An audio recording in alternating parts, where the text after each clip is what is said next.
joining us today for another episode of What's Your Why Wednesday. Today, I am here with the amazing Suha Zehl. Suha, thank you so much for joining us today. All right. So, Suha, a lot of us, most of us, have come into the mortgage industry by accident or happenstance. But we stay in this amazing industry because it's tied to our personal and professional why. So at this moment, Suha, we would love to hear, what is your why? Well, first off, I have to thank you for having me as your guest today, Laura. It's always wonderful to see you. And like you said, I definitely stumbled into the mortgage industry 20 years ago. I actually started as a data entry temp at a startup mortgage company. And, they welcomed me and embraced me. And along the way, I have met so many amazing men and women. And each one of those meetings kind of generated a pivotal moment for me that has helped me discover my why, and I'm just going to list a couple of them because you could see the progression. I still remember attending my first Next conference and meeting Christine Beckwith for the first time.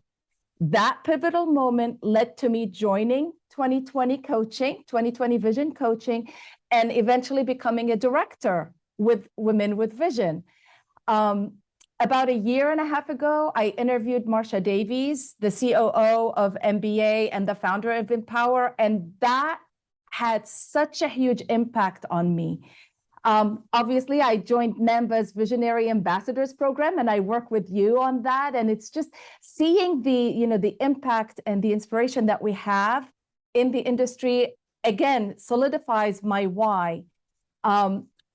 Recently, I met Paul Gelati. I don't know if you're familiar with him, of Access Academy Lending. And, he gave me the opportunity to join their program as a mentor for some of their students. And it's just like one thing after another.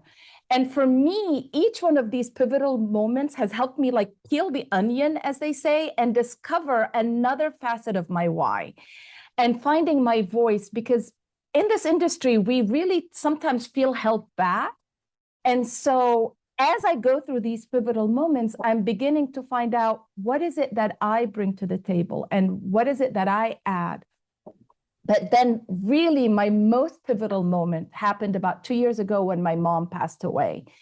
And that really shook me to my core. And I realized that I either can continue meandering through life, or I can take a step back and consider, what are my options and what do I really, really want to do? And for me, it's really helping others find their own path to success. That's really what it boils down to. I want to be that conduit. I want to be that inspiration. I want to be that person that helps you find and discover what makes you happy and how to be successful.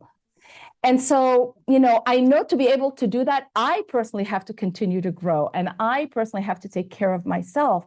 So it becomes like a balance between, how do I grow myself personally and professionally so that I can help others succeed? And that really is what my why is.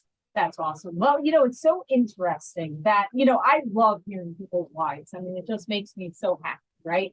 And as I hear other people share their why, even you just kind of explained it, as we move through life, our why evolves, our why changes, right? And then to your point about those pivotal moments, different things happen that kind of make us, I'll use, what were we speaking about right before I hit the live, is I'm expecting my first grandbaby. Well, I can tell you, that changed my why again, right? So here I am moving through life and everything changes, and little things change in our lives, whether it is the loss of someone or the gain of maybe it's a new wedding, maybe a marriage, maybe it's a new baby, or all of a sudden, or a new job. It could be a career, right? Change. Yep.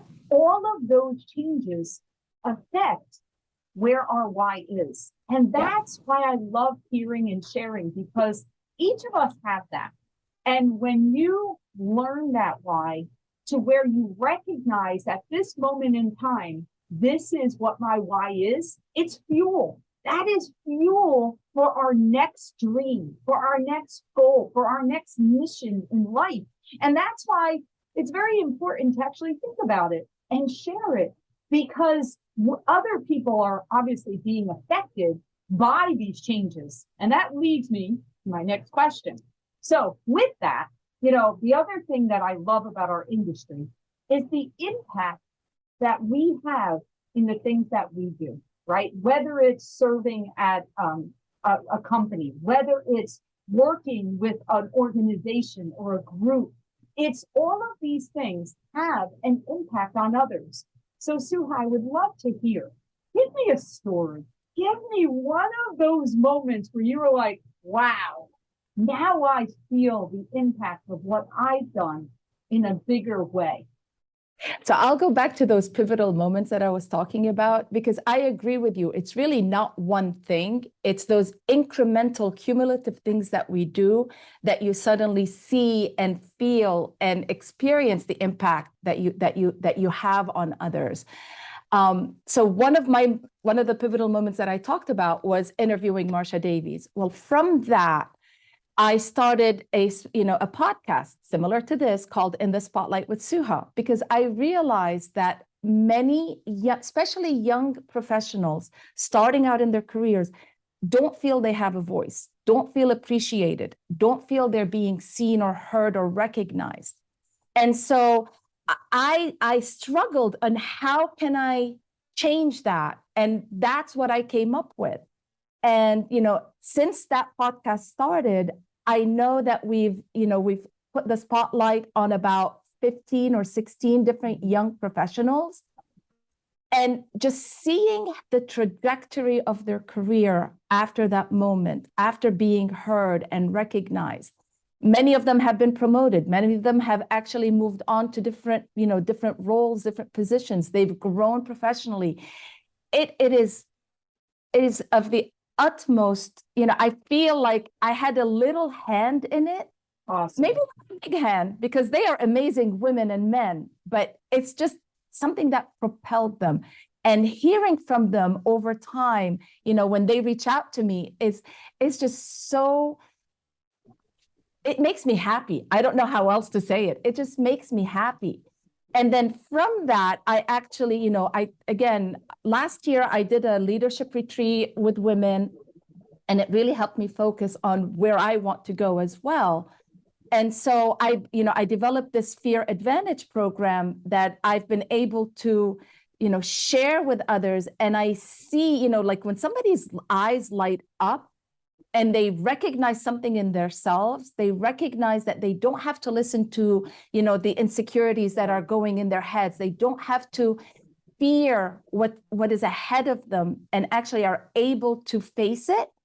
I feel that's where I'm making an impact. That's where I'm being inspirational, by helping them find their purpose, how they utilize their heart and use the energy that they have to create those actions and those reflections, which is what FEAR stands for, by the way. Yep. It just, I see that, and I step back and I go, I'm doing what I want to do in a meaningful way. And to me, that's what makes it incredible.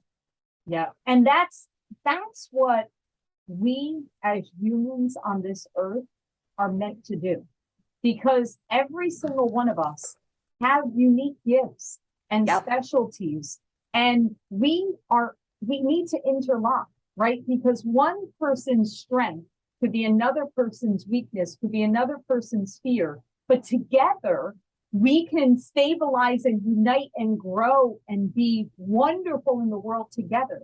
So to your point, right? But it takes us allowing our light to shine, because when our light shines, it leads the way for other people that it may be in the dark at that moment, right? Absolutely. So I love that you have found that.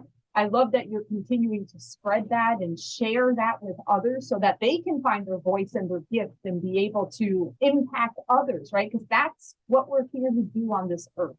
Absolutely. Really that.